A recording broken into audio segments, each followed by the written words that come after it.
Hi everybody, good evening. Welcome to Loch Lane, Collinstown. My name is Connor and I'm just doing a quick hello on behalf of the Collinstown group who are trying to get everyone here, and you're all very welcome to this lovely setting, and I'm not going to say very much except that I've been watching Thomas's video for about a year, and really helpful the last year to watch his videos and watch his perspective on what's been going on, and then tie it back to a lot of his learnings and readings, etc. So it's been really fascinating, and looking forward to hearing him talk this evening. So big welcome for Thomas Sheridan.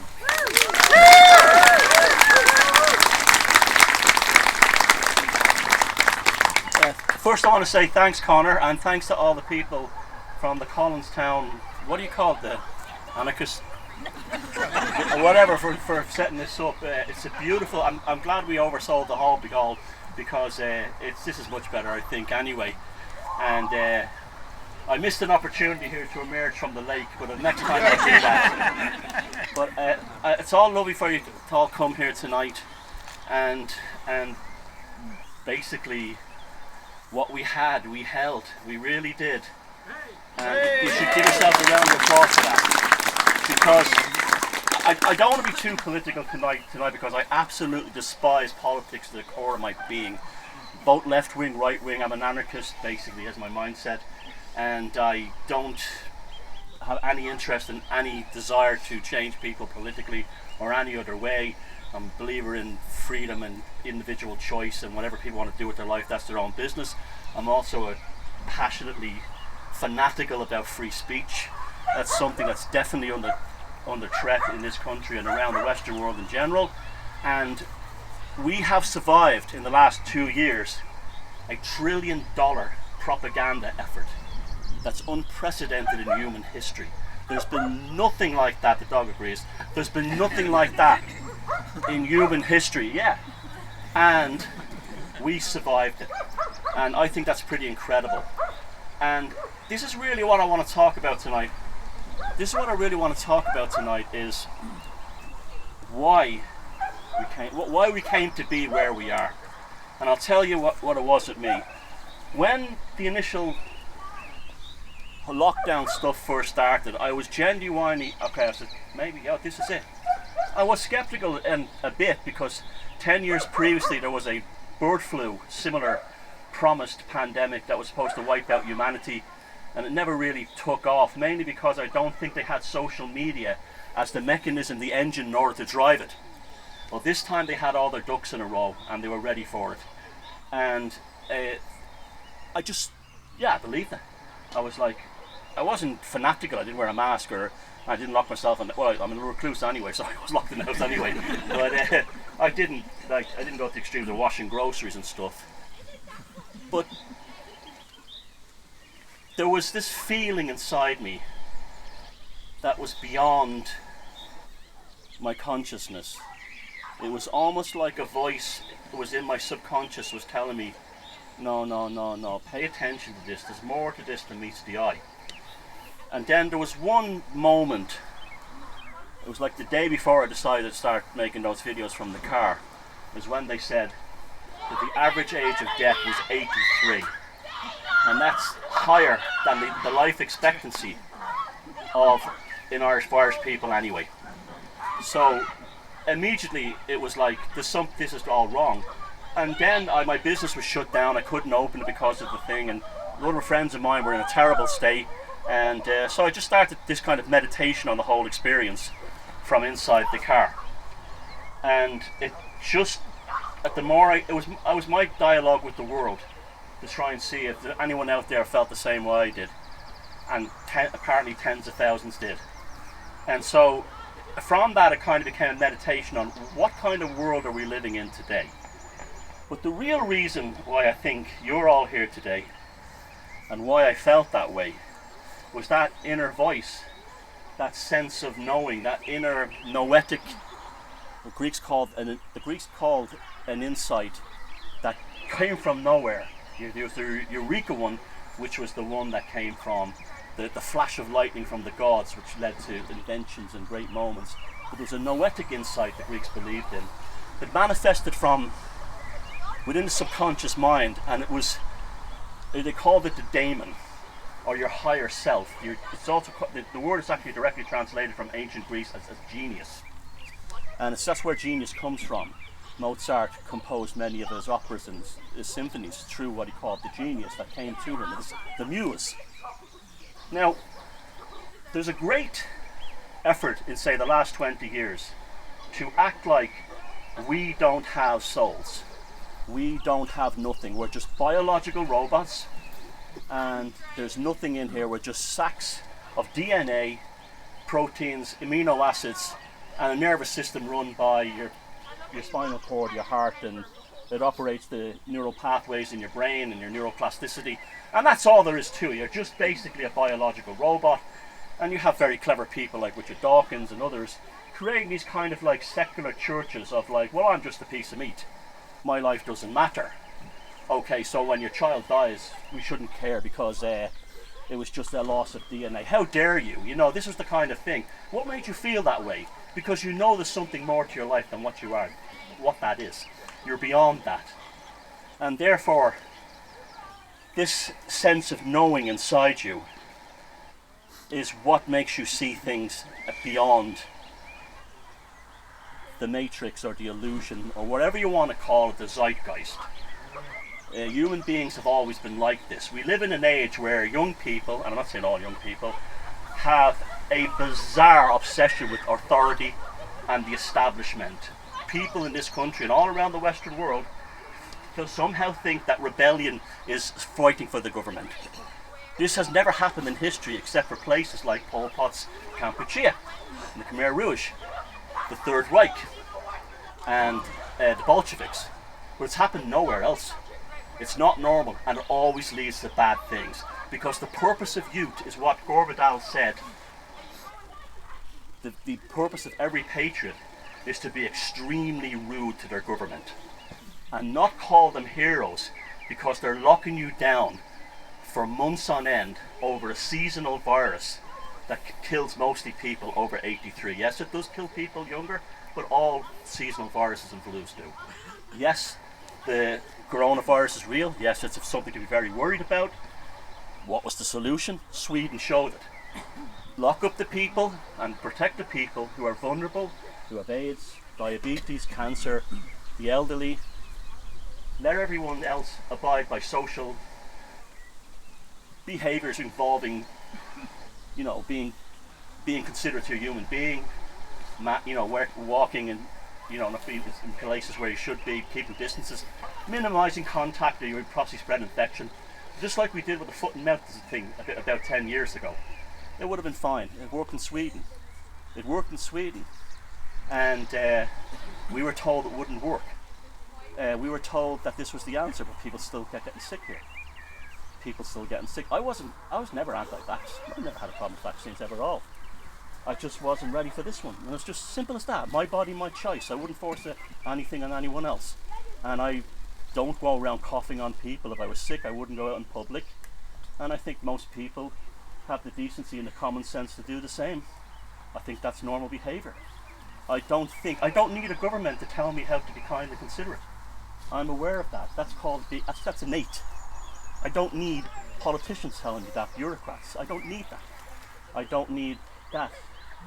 And it's as simple as that. It's a fundamental freedom thing. If you're sick and you have a virus, you don't go out in public and spread it. You stay home from work. And when you get better, your immune system and the doctor takes care of you. That's it. And that's all I'm really going to say about the virus part of it tonight. That's the only reason. Apart from that, it's past now. The strains have gone. Whatever caused that, that's the end of it. If you took the vaccine, I have no problem with that. I would not judge you as a person. That's your own business, your body, your choice. If you didn't, same. What's the problem? And people say for the greater good. And I get very nervous when I hear things for the greater good. I don't like these kinds of things. We are a Western people. We weren't raised by the Chinese Communist Party. We weren't raised under the Khmer Rouge. These are very strange, loaded things that can be taken because you don't know where they begin and the end. You know, stay home, save lives for the greater good. you can't have a job because you're not vaccinated for the greater good. You know, you can take it anyway. And I think there was elements out there, and you saw it yourself, that were trying to push it that way. And they were saying, don't give people health care if they don't take the vaccine. I mean, what are we? You know, Stalin's Russia? I mean, that's just completely immoral. But somehow, if you just wanted to say, I'd like some extra data, I would like some convincing beyond James Corden doing a music video. I would like some more data that goes beyond Luke O'Neill in a fucking plastic bubble going, now we can go see the Flaming Lips. You know, I know that's a really weird thing for me to ask. And it absolutely proves there's something dangerous about wanting to know that, doesn't it? No, I just want a second opinion, just like any doctor. And there was. It was all over places like the Lancet, John Hopkins medical journals. There was all kinds of endless stories on this stuff that could be taken every way. But then, of course, the media went with what one? Doomsday. Now this was dark. I don't think people actually realise how dark it was. To have essentially shows like the Late Late Show or Black Masses during the height of it. That's really what they were. And they were so dark and so poisonous, and they were designed to do one thing: to crush the soul and the spirit of the nation, to make you feel that you were utterly helpless until the next talking head was brought in by what's his name, Tuberty, to actually provide this kind of theological salvation that was called trust the science. Fair enough. There's no problem with that. But it wasn't done like that. There was their way and their way onward. It reminded me of the very darkest elements of religion. That you do this or you'll be damned. Do this or there'll be no salvation. I find that very poisonous. I often wonder how many suicides took place in this country on a Friday night after, you know, Ryan Tuberty gave his glib, superficial good night everybody, see you next week. And it's funny when you think about it, but it's really dark when you think about it too, isn't it? You know, because this is one of the problems we have. Nobody talks in direct language. Everybody talks in this new kind of Orwellian newspeak, where you have to, phrases are enough to shut you down. And you had 1984, double plus good, stay home, save lives. And it became a symbol of religious piety to have a picture of you on Twitter with your mask. I'm better than you. I have a mask. Okay. You a doctor? No. I have an astronaut helmet. I'm a fucking astronaut. I mean, it's the same thing. I mean, it's ridiculous. And I trust the science. Oh, I'm very good for you. So do I. If it's when I have a good look at it. I don't get it from celebrities. I don't get it from John Bon Jovi. I don't get it from people like that. But no problem. Yeah, no problem. Interesting. Hasn't it been very interesting how quiet Bono has been through all this? I keep. Where is the Epstein's Island? What's that? Where is the celebrity activist du jour? You know, very strange, isn't it? But anyway, I'm glad to. Anyway, I'm not complaining. I'm glad. But you know, I could just see him now, like, you know, medic and vaccines are the new rock and roll. I mean, whatever cliche he'd come out with, but it was ridiculous. It was just like that, and it was just laid it on too thick. You know, that's a great expression, when someone lays it on too thick. When some guys, you know, what's the best way to make a woman be put off by you? To lay it on too thick. What's the best way to, you know, like you call them she brings you home to meet their parents for the first night, and you call them mum and dad. Well, you're not going to get called back the following night, if it makes sense. But it was like that. It was like this kind of familiarity. And in 10 years, 15 years ago, Jesus, more, 20 years ago, I was working as a consultant on Wall Street. I used to work with some of the biggest investment banks on Wall Street. And an amazing thing happened. I was reading a biography of Ted Bundy, the serial killer, in the office one day. and looking through the traits of being a psychopath, and I said, Jesus Christ, that's the area manager. That's the head of international banking. That's the fucker beside me. And I realized that there was rewards in certain aspects of society for pathology. And I wrote a book about it called Puzzling People, the Average Psychopath. And then I kind of forgot it. I moved on to other things. I'm interested in lots of things, but that part was over because I was just trying to rationalize the behavior of these people in this environment. And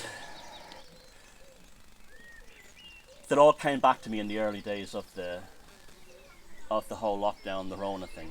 Specifically, a thing called gaslighting. If you don't know what gaslighting is, it's a clinical psychology term, which is basically your sense of reality has been destroyed by someone else. Okay, so you could be in a relationship with someone, and by playing mind games with you, in no time you don't know who you are, and then eventually you're given so much conflicting, bamboozling information that you eventually shut down your mind, and you just say, okay, you just do the thinking for me, I just want some peace. And that's what this $1 trillion global marketing thing was doing. You don't need to wear masks, they don't work. A couple of months later, you need 2 masks. Okay? We'll be just locked down for a few days, a couple of weeks, no problem. We understand, we want help, we're responsible citizens, we want that. We have to do it again. Oh, by the way, those parties the politicians have, and Neil Ferguson, the guy who invented this, that basically invented the whole pandemic, him visiting his girlfriend, that doesn't matter. Don't pay attention to that. And eventually hospitals, there's so many people dying in hospitals that the bodies are piled up to the ceiling, and there are hundreds and hundreds of highly choreographed TikTok videos of hospital staff dancing all over the world. Gaslighting. So eventually people who are decent, normal people who want to do the right thing are seeing this stuff, and when you talk to them they go they don't want to deal with it. It's too much. It's painful. They want to be good people. They want to help their society. They want to do the right thing. So they just shut down, and it becomes a self-replicating mechanism where they start becoming like robots operating on a software that's been plugged into them by basically propaganda. And they forget to read basic behavioral symbols all over the world. Bureaucrats, civil servants, politicians, prime ministers, you name it. They walk up on TV and go, we're afraid the case numbers are up. We're going to have to lock you down for a bit longer. We don't want to do it. Yeah. Say that? That's called duper's delight. That's actually a clinical psychology term as well. What happens is there's a rush of norepinephrine in the lower brainstem, which is the flight or fight hormone. And when predatory individuals are lying to people or deceiving them, this hormone fires up in the back of the brain. And this is two things happen. Their eyes open wide because the hormone floods the back here where the optical cortex meets the back of the brain. It's called a predatory stare. And they smirk for a split second.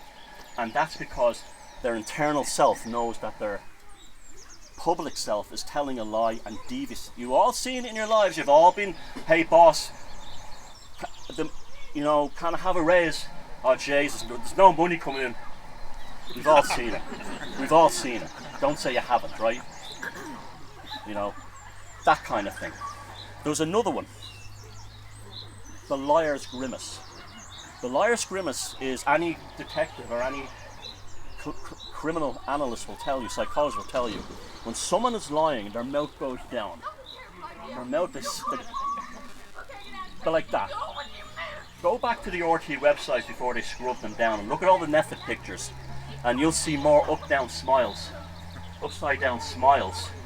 than you'll see in the classic one, of course, was Bill Clinton back in the day. I did not have sexual relationships with that woman.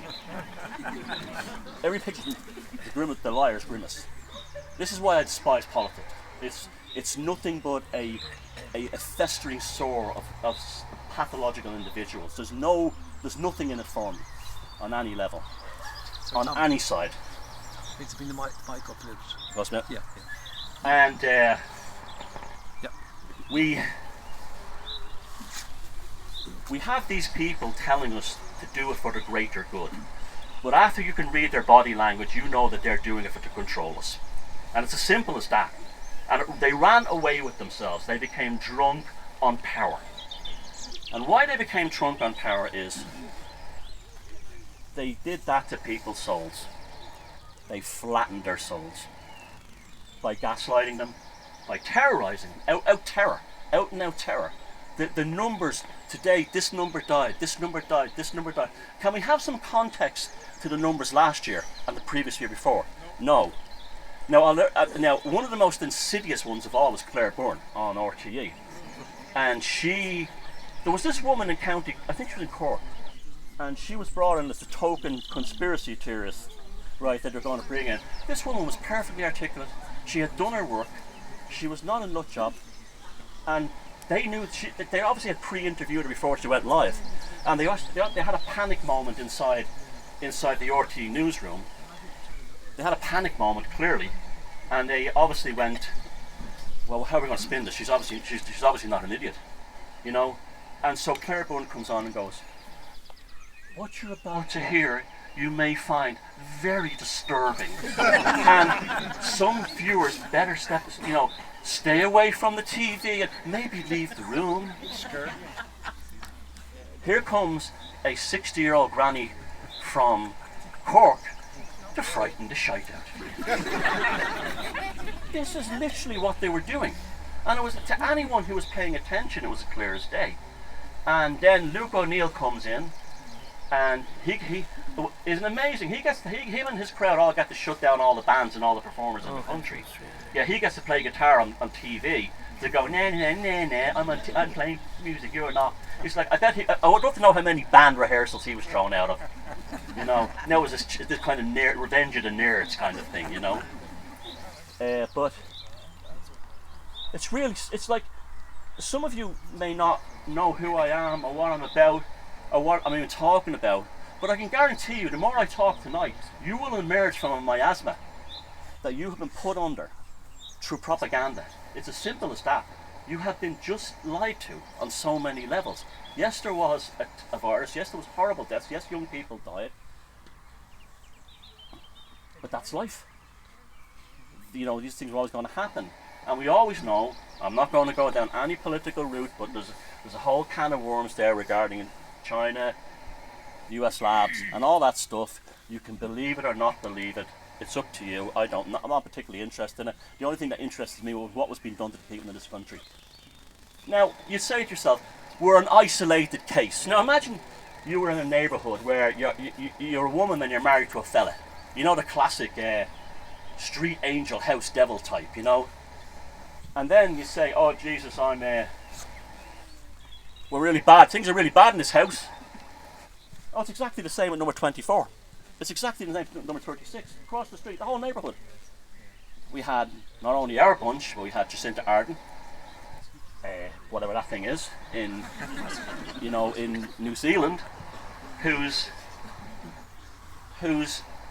sadomasochistically enjoying torturing the people of New Zealand. That smile, that smile, you know. And then your man Andrews in Victoria, what was his name, Andrews? You know, Dan says you're not going to go anywhere. Dan's not going to go anywhere. See, I tell you, I wouldn't talk politics tonight, but now I'm being... We love it. Dan. And then you had Macron in France, and they're all doing it. They're all following the same script, but you live in an independent country. And how dare anybody say there is some kind of globalist greater power organising all the governments? You're obviously insane. just because the Prime Minister of New Zealand is saying the exact same thing as the Prime Minister of Ireland, the Prime Minister of the President of the United States, or Canada, oh God help us there, that doesn't mean, that's a coincidence. They're not getting, and there's this guy called Klaus Schwab of the World Economic Forum saying, oh yeah, all my little boys and children are all in government now. Jacinta Ardern, Macron, Baby Castro in Canada, they're all there. And then you say, well, he even said it. Oh, don't worry, it doesn't mean anything. Gaslighting. That's gaslighting. You're being gaslighted. And this is poisonous, because when they take away your ability to think for yourself, they can do anything to you. We honestly, there were points there, stages during this whole thing we came close to the Chinese Communist Revolution, the Chinese Cultural Revolution, sorry, in terms of how it was going. We had thought police, we had families being destroyed, we had people being told they couldn't have their jobs unless they took this oh, it's been tested. Really? Is that why I got the test on finished in 2024? Conspiracy theorist. Shut your mouth. Shut up. You're not believing in the religion. There's something wrong with you. You're an enemy. We got very close to some very dark things, and have councils around the country saying that people who are coming in from car accidents and are not vaccinated, they shouldn't be treated, left to die. This is the kind of animal that's in politics. And let me make this quite clear now. These people, a lot of them are just animals, okay? They may have the swagger and the talk, but that's not, if you or I behave like that, we'd be the biggest asshole in the neighbourhood. And yet these people who are so-called elected officials are supposed to be our leaders. They all constantly behave like that. Constantly. I always remember, do you know why Hillary Clinton really lost that election? Because of one video that they do everything to suppress. And it was when she was told that on live TV that Muammar Gaddafi was murdered by being raped with a bayonet. And she giggled, practically squirted, and said, we came, we saw, he died. And any sane person watching that is a psychopath. If you or I behave like that in the office, in your job, you would be sectioned. This is what politics rewards. And why do they reward them? Because anyone with talent is not wanted in politics. It is a field of mediocrity. And we live in a world that this wouldn't have happened if we didn't have what we have in a world today now, where we're given mediocrity in lieu of excellence, and we're told that mediocrity is you don't judge somebody by their ability, you judge by them. They're anything but that. But mediocrity is now king, and we see that with our.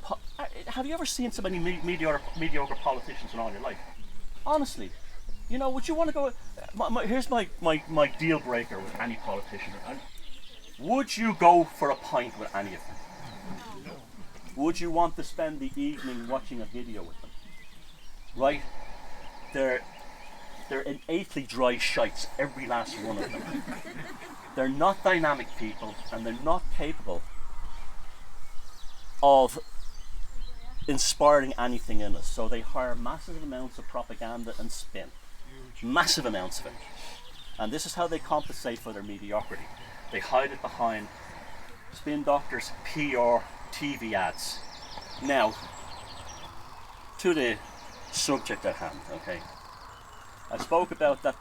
This is what this really was, and even if you're an atheist, I don't care, you're wrong. I'm not a Christian, by the way. I'm a pagan, but I have no problem with anybody's religion or being atheist or anything. This is just a joke.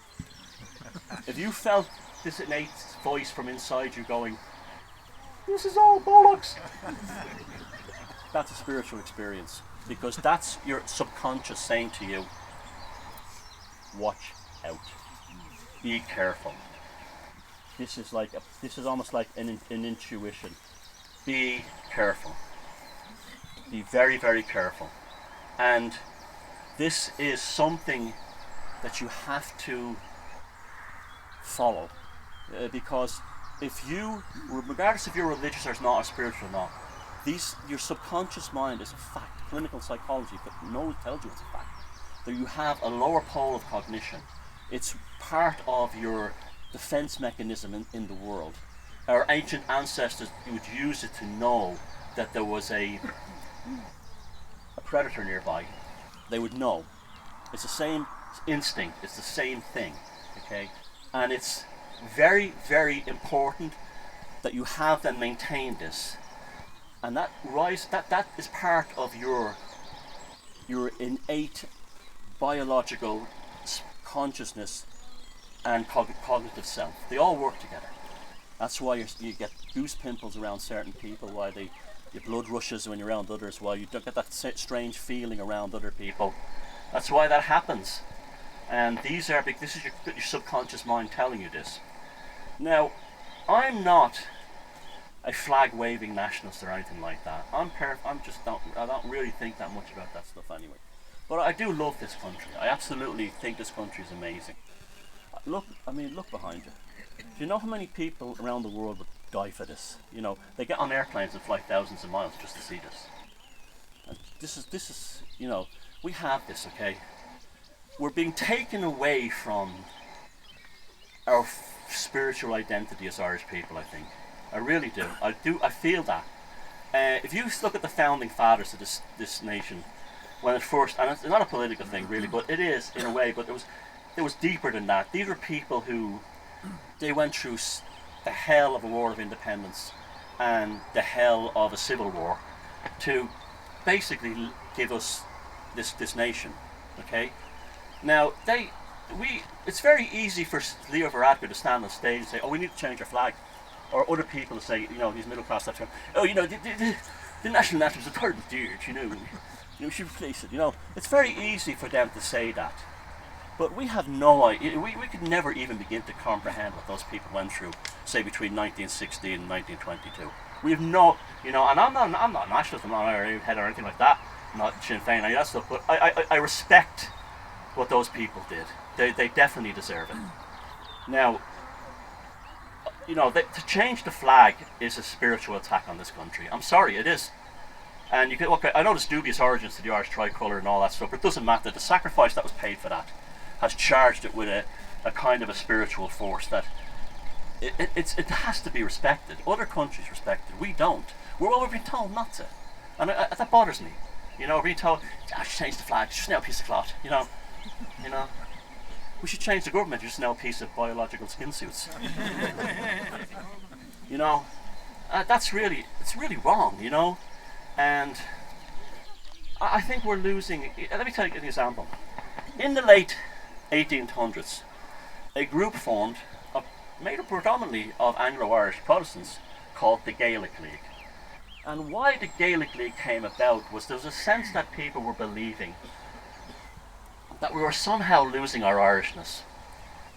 They were looking around Irish towns and cities, and Union Jacks were everywhere. You know, Irish people in urban areas were starting to talk with sort of like home counties accents. And they were like, without being political about it, they were like, it's a terrible shame really, isn't it? Let's try and bring it back. And they were spectacularly successful. I think at the time that they were formed, there was only 6 books in the Irish language being published every year. And now I think there's something like 6,000 a year, something incredible published now. They, Celtic art, what you associate with the trappings of sort of like this nation, had all but disappeared. They brought back arts and crafts. They used to have exhibitions in the Royal Dublin Society showing glassmakers, potters, all these crafts that existed around the country. And they said, that's you. That's your people. And these beautiful woolen clothes made in Donegal and places like that. And he said, that's your culture, not what's over there in England. And that's all they were doing. And what they were trying to avoid was what happened in Scotland. You know, Scottish culture of the kilts and the sporrans and the toss and the cavers and the sword dances and all that, you know, that was all invented by British royalty. That was a committee that sat down, which included people like Sir Walter Scott, a Freemason, and said, let's invent Scotland, let's invent Scottish culture, so they're less obnoxious to us. And so they invented all that stuff. None of that stuff existed. tossing the caber, the sword dancing.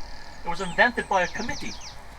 And why they did it was, and this is very important for today, there was a thing called the Highland Clearances. And the Highland Clearances was a genocide that took place in the Highlands of Scotland, where basically the government decided that sheep were easier, cheaper and better and more profitable than Scottish people. So they emptied out the Scottish Highlands and replaced them with sheep. And the ones that didn't die were given a bowl of porridge with a spoonful of cattle blood in it as their substance to live on. And as this was going on, they were down in London saying, let's invent Scotland. Scottish culture is the same as Irish culture. It comes from us. That's the Scotty were an Irish tribe. And it was also Pictish as well. This was all invented. This was all invented. The Gaelic League saw what happened in Scotland and said, we can't let that happen here. So they gave us back our own. It's almost like a genius moment, a silver bullet of giving back. They told us who we were again. They brought us back home. And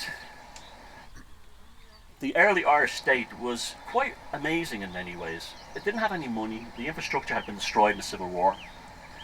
But they used to do things like have amazing art competitions to try and revive Celtic art and design. Things like the design of the money, things like the stamps and all that. Remember how beautiful our old money? Who remembers our old money? It was gorgeous. They had Lady Laverty painted by John Laverty representing Kathleen na Houlihan, the goddess Eru, if you're a pagan. The feminine embodiment. You hear so much about like this feminine stuff. Well, our pagan ancestors knew this country was a woman. They named all our women, the rivers after women. This country was a woman, and so that was innate to us as well. And these people, they knew what we had was so precious, because they both died for it and they brought it back. And now we're being told, no, that's not, I don't have a problem with other cultures and stuff coming in. That's great, fine, I have no problem with that. But don't be telling me that we have to step aside. That's just immoral to me. It's wrong. If someone comes into your home and they start telling you how to decorate your home, you don't like that. If someone comes into my home and I don't like it, I say, you're very welcome as a guest, and you're very welcome to bring gifts, anything to ornaments. I want that. I want to talk to you about your stuff. I want to understand you. But this is what they're doing in every country, and they want this ties into a thing called transhumanism, and this is what they really want. They want a world full of robots, and you can go and look at the World Economic Forum stuff, and they're very open about this. They don't hide it. So it's not, this is not a mysterious thing. This is not lizards and stuff like that. These are people on that stage you recognize from every day in the news, and they're saying things like, with automation and robots and stuff, there's no jobs for anybody in the future, and they're really worried about this. Bill Gates is kept up all night by this. How can we control them? Because it happened in the past. It happened before World War I. There was a thing called the Great Unrest, and there was British troops striking miners in Wales and stuff like that, and you never hear about that now. But this is what inspired the likes of the Luddites, and even the writings of J.R. Tolkien, is that when you have people dependent upon a system, that system will eventually become obsolete. And then what do you do with the people? But if people have a culture never becomes obsolete. Just like your soul and your spirit and who you are never becomes obsolete. You're not identified by your job, you're identified by the person you are, who you know in your life, who you love, who you relate to. That's what you are. You know what you are. And loads of people today are being told you don't know who you really are. You don't know yourself. Here's an expert to tell you who you are. Here's an expert to tell you the sky's pink. It's not pink, you're a conspiracy theorist. It's endless, isn't it? Isn't it endless? And it's comical at this stage. And this is what these people have zero self-reference. Zero self-reference. They're so absurd at this point they don't even recognize their own absurdities. And they're telling you who you aren't and who you should be. First of all, who got this idea that governments are supposed to philosophically change their populations? This is fascinating to me. Like, I thought the purpose of a government was to administer, fix the potholes, educate children, run the hospitals, all the stuff we need. That's what anarchy really means, a government without a philosophy. But no, we have a philosophical mandate. We're told about building back better, great resets, and all the politicians in every country are saying the same. I'm sorry, but this wasn't on the election ballot when I filled it in. You know, where did this arise? A symbol of your freedom is to lock you up for a couple of weeks.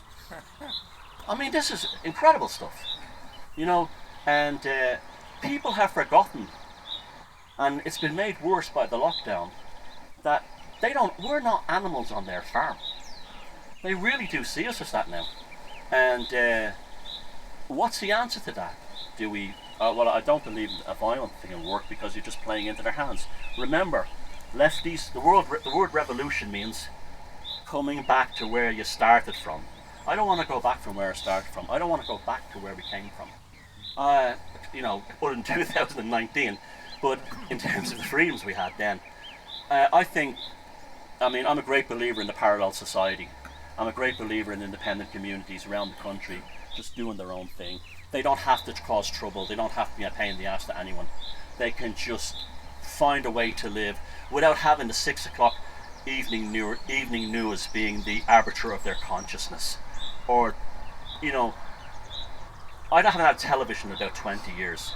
When I go to a hotel or somewhere now and I watch TV, I just can't believe the insanity of it. It's depressing. It's like, but you see how it works. It's very clever. The news always starts with this music. Dun, dun, dun, bum, bum, bum, breaking news. Dun, dun, dun, dun, yeah, you're all screwed. Fight or flight hormones.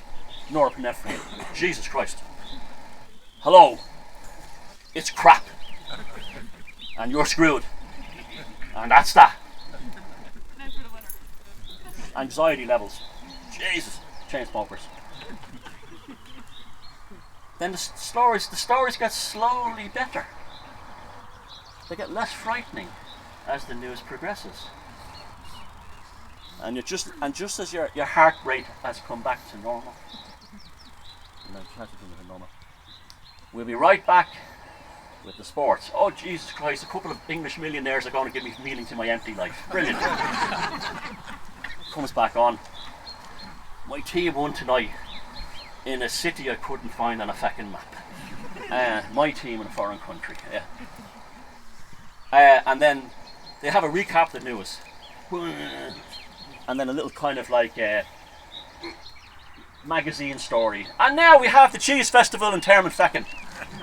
Where there's cheese. Hello missus, what are you doing? I'm making cheese. Sure, aren't you at the grand? Yes I am, okay. Good night, and here's a recap. You're fucked, you're screwed, and it's over. Good night, end of the news. And then you're back to the anxiety, and then you calm down. But what happens is you start wanting a fix. This is really serious. And as funny as this is, it's serious. 1 o'clock news, you get your fix. You get your fix of adrenaline. And you may not feel it, but subconsciously you're knowing it. Right? Jesus, 6 o'clock, it's back. Oh! 9 o'clock. And then you go, see, they want to keep you in a state of constant anxiety. Because in a state of constant anxiety, you cannot think for yourself, and you're always afraid, and you always need someone to lead you out. I remember I was reading recently that most of the people who survived the Titanic didn't wait for the lifeboats.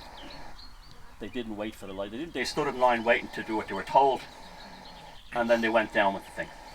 Of course, that myth of women and children is completely false. It was first class and millionaires first. Went away in 3/4 empty lifeboats.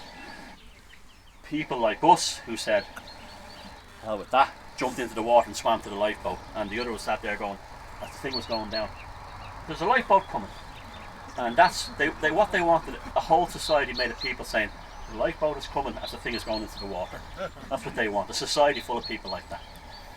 And it tears them asunder day and night that there's even one of us alive that are like that. And this is where this whole transhumanist thing of wanting us to come into being robots. And guess what? They're getting close. If you don't believe me, 2.5 years, COVID, execute new program, Ukraine. Off with mask, up with blue and yellow flag. No way. Am I right or am I right? Yeah, right. And doesn't mean, I'm not mocking what's going on in Ukraine, it's horrible. And yes, of course, we have compassion for people around the world. But it was literally, if people who say there's no such thing as mass mind control, or what they were calling mass formation psychosis, that was there. It was clear as day. That was there. Your COVID program was switched off, and your Ukraine program was switched back on. And they'll switch that off at some point, and they'll switch on another one. And they've learned how to train people now. And I saw a story the other day of a guy in England who spent 36 hours on a roof, who was suffering from long COVID, and quite an elderly man too, who got stuck up there trying to put up his Ukrainian flag.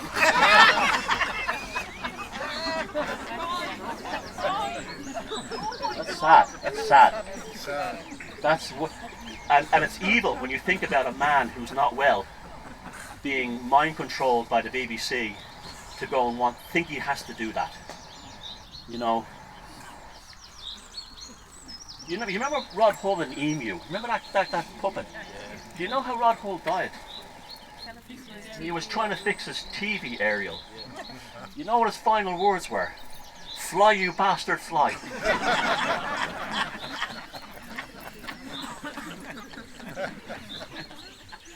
Let it be.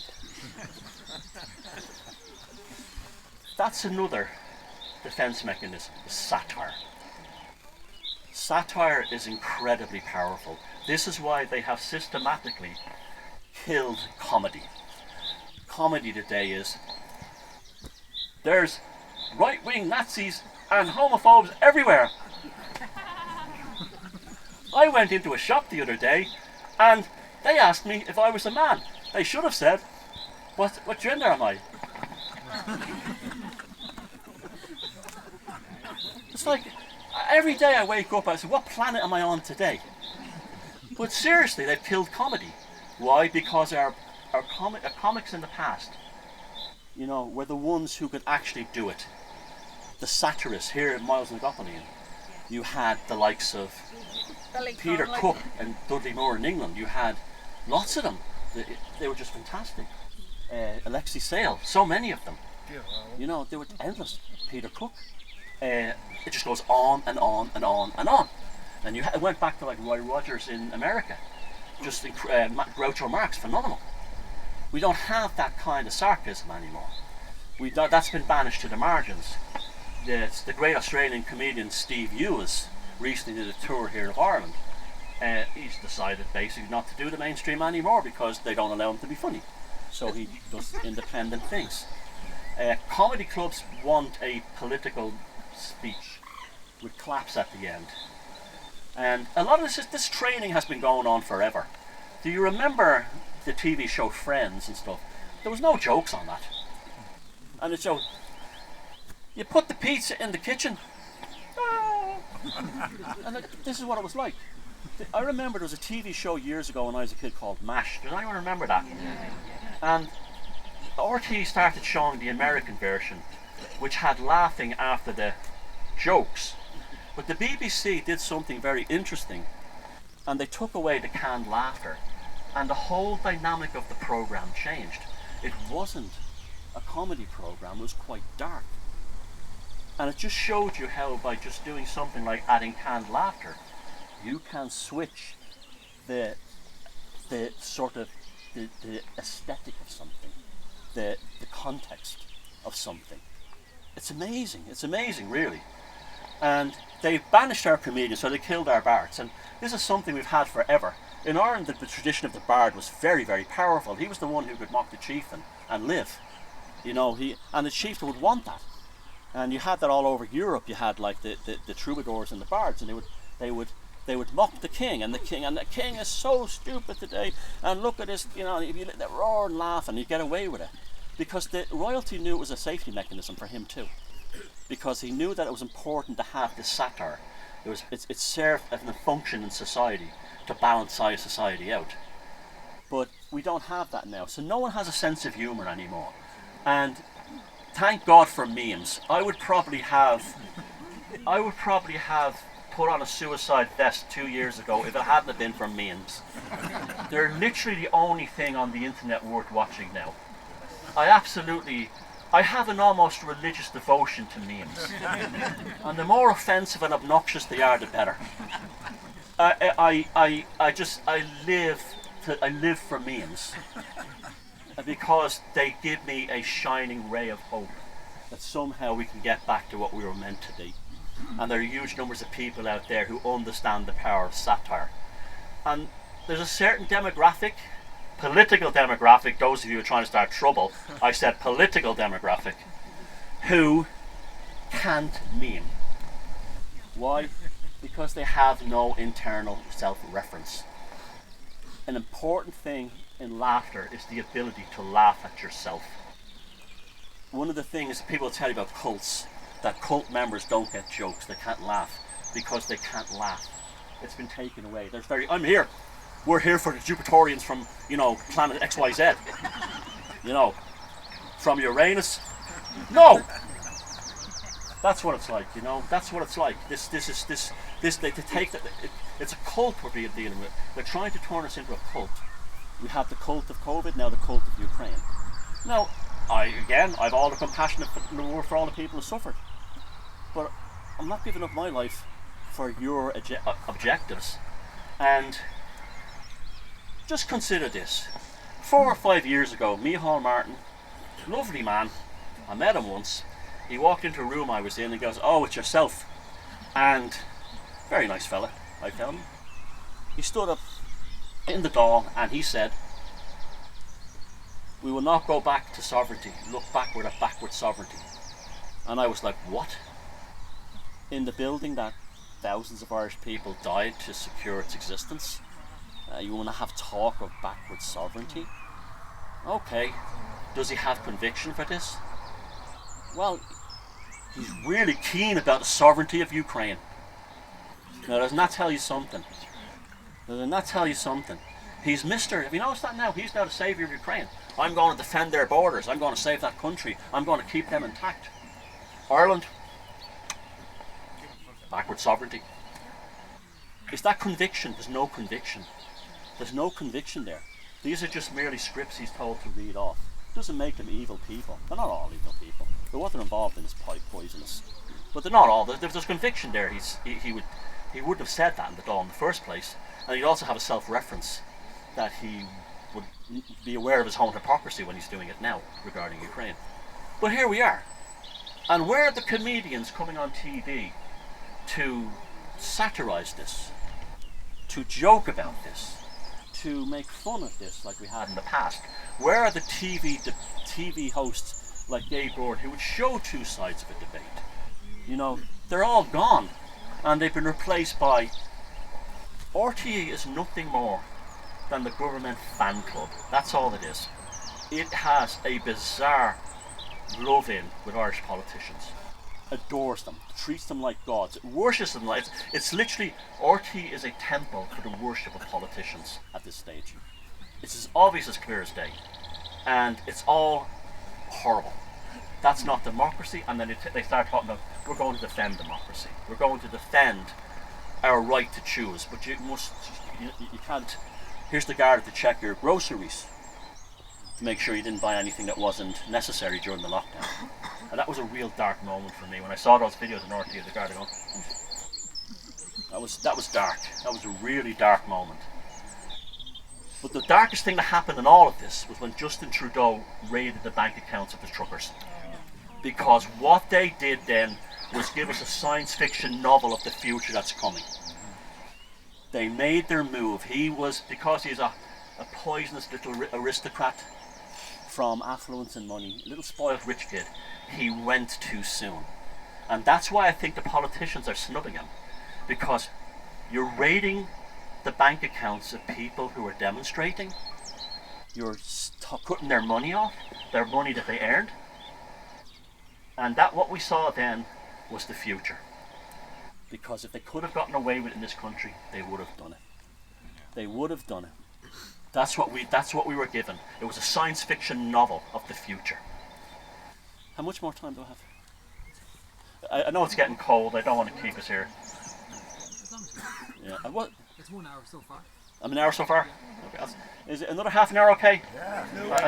I know I can see somebody shivering. And I'm starting to have like a guilt complex about it. He said, "I'm telling you, don't worry about the virus. It kills over 80s, and I kill you all with hypothermia." It's not the weather, you're chilling us to the bone. I am chilling us there. Putting terror. Good.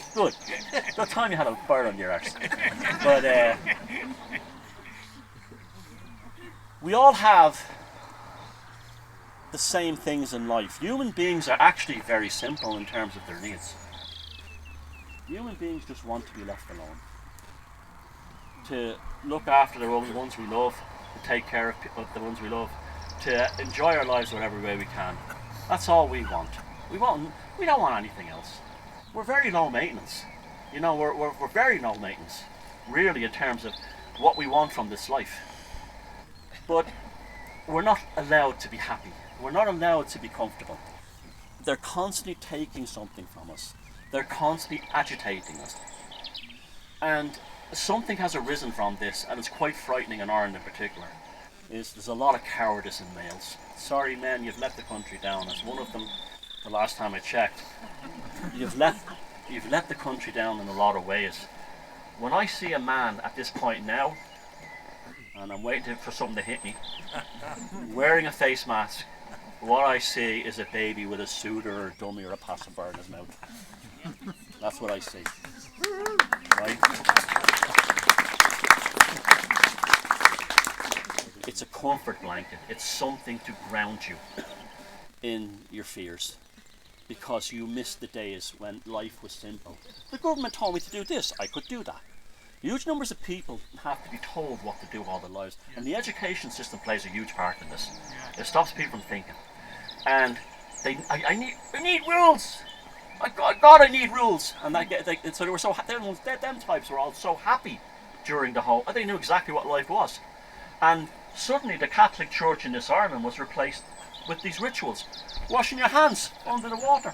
That's the same thing as the fountain, right? It's the same thing. Social distances, the holy vestments, and I could see it right away. They were creating a religion. They were using and they gave some people in this country who missed the old holy Catholic Ireland back their religion. They gave it back to them. They really did. And some of them were very comfortable again and all that. But I was always amazed that the hardest, toughest guys are the ones wearing the masks. What's that about? The hard man in town. He's still what he knows what. It's unbelievable. It's just unreal. And what's that all about? Why are you still wearing a mask? There's two reasons for it. You're a kink and it's S&M. I've no problem with that. That's your own business. I do it so you're safe. I don't need you to protect me, okay? I don't want to get the virus. The masks don't work. They won't stop a thing so small. It's like hitting a tennis ball through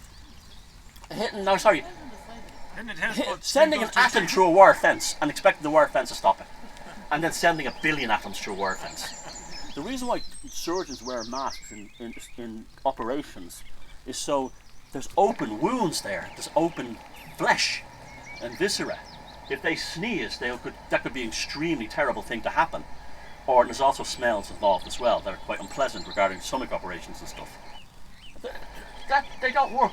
Fauci, whatever that thing is, this like poison dwarf. Now, here's an interesting thing about Fauci.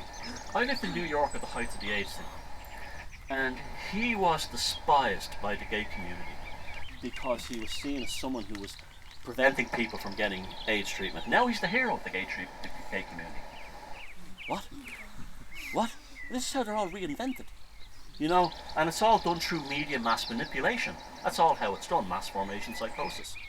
And he said, you don't need masks, they don't work. Boris Johnson said, you don't need masks, they don't stop the virus. All of a sudden they realised that these things had a social conditioning thing.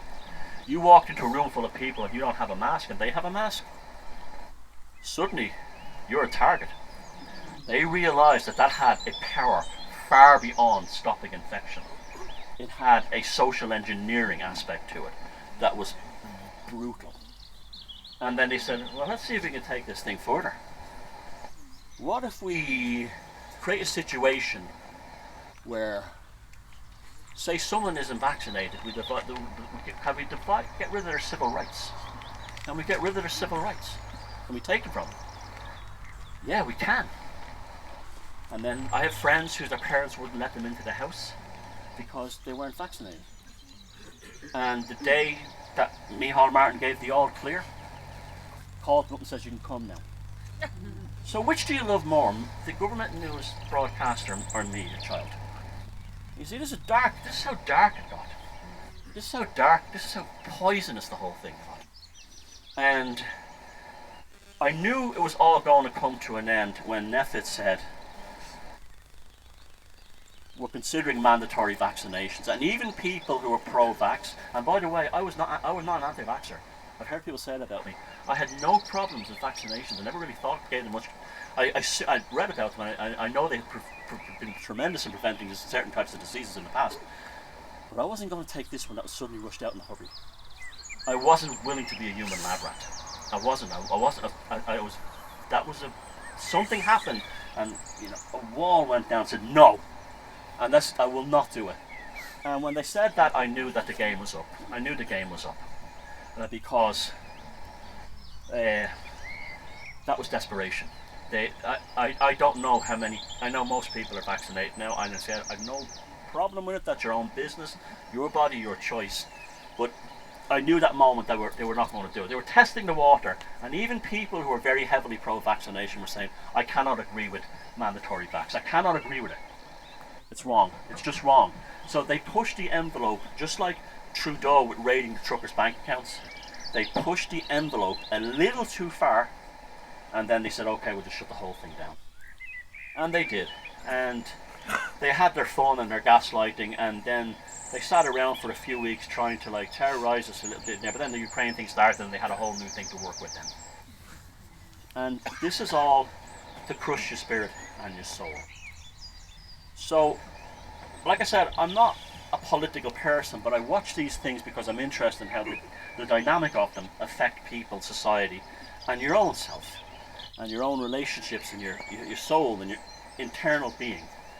And it was a spiritual battle. It really was. And that became very apparent to me very early on. It really was a spiritual battle.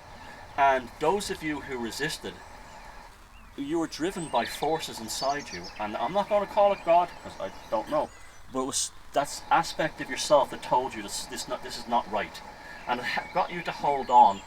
And with all the propaganda and all the bullying and all the coercion and everything and all the threats of losing your job, so many didn't do it, and I think that's frightened them. I think we frightened them then because I think they were going to break everybody, and I honestly do believe that.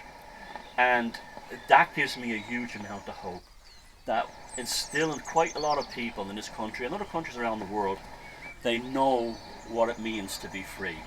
And they know that there's a fine line between a government and a tyranny. And several times in the last year and a half, 2 years, that line has been crossed. In different degrees, at different times, but they were all test cases for the future. And I would just finish up here by tonight by saying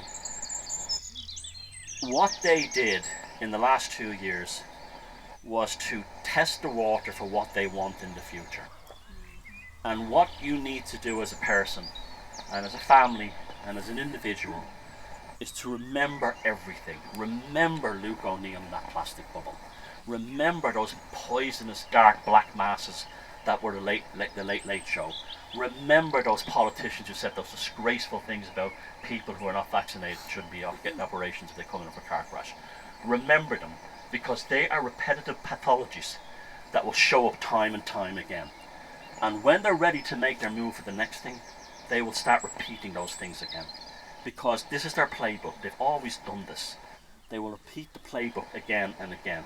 And what you have to do is go and look at the World Economic Forum's website, watch their videos, and you will be amazed how basically Irish government speeches, healthcare policy, educational policy, and everything else is, and every other Western democracy, is being run from this organisation that is unelected.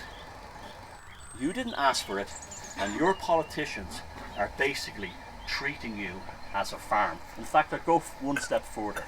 Klaus Schwab, who's the head of the World Economic Forum, is a general who has got governments to declare war on their own citizens in order to speed through this thing called the Great Reset, which is designed to rob you of all the things that you thought being a human being was, and to replace it with a mechanized society that protects the wealth of billionaires, trillionaires, and major corporations. And why, for the love of God are Marxists and socialists not complaining about this? Because this is the ultimate example of capitalism raping the world. Quite the opposite has happened. They love these tech billionaires who are all behind it. They love the Pfizer billionaires all behind it. And I find it quite frightening in many ways. And anyone, you see, this is the thing, I'm still a liberal. It's just that the liberal stuff has changed, not me. That's what's happened. I'm still, you know, what Martin Luther King said, well, that's it. That's what you judge a person by the content of their character and not by the colour of their skin. That's me. Gore Vidal, be rude to your government is a sign of patriotism. Yep, that's me.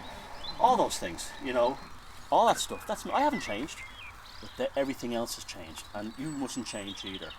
So always remember that you didn't manifest on this planet as who you are and to have the relationships and the people you love in order to validate global, national, transnational and NGO policy.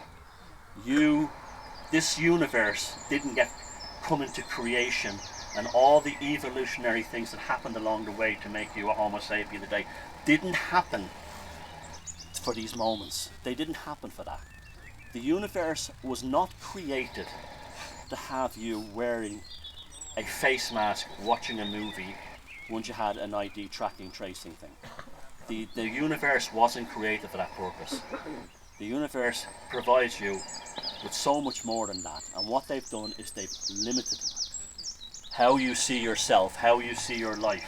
Because if any of us for a moment were to ever stand up and say, wow, it's a much bigger bandwidth than what they're telling me, we'd have a much better world. We'd end so many problems in the world. But the important part of that is, as individuals we do it. I don't hate political crusades. I hate, let's start a movement. I hate all that crap because I hate all that stuff. The thing is to do it as individuals, families and communities. That's how to do it. And it doesn't have to be nasty. In fact, it can be beautiful fun and be very liberating. It can be wonderful. And there's no tension connected to it. The lefties are always like, let's smash the state. No, I don't want to smash the state. I want to go do something nice. Like if I've had people say to me, like I'll give you a story. I was on a radio show somewhere down the country. They got my number, and I think it was in Limerick or somewhere. And this guy, the producer, hi, I'm the producer from blah blah blah, Shannon, blah blah blah. Would you like to come on? You have some controversial opinions about the whole lockdown thing. Let's have a laugh. So I get called. I wish I'd taped it. And they go, oh yeah, Thomas here. Radio voice, classic radio voice. Man. I've got a degree in communications from Athlone College. I'm going on my way. I'm going to be next to Howard Stern. This type, and they're the ones who are longing for a job in RTE because they have that permanent welfare, And he says to me, so if you want to change things, Thomas, why don't you run for office and become a politician? And I said, well, frankly, I'd rather. I'm sorry if there's any kids here. I don't. Frankly, I'd rather chew my own bollocks off through an electric fence than actually run for office.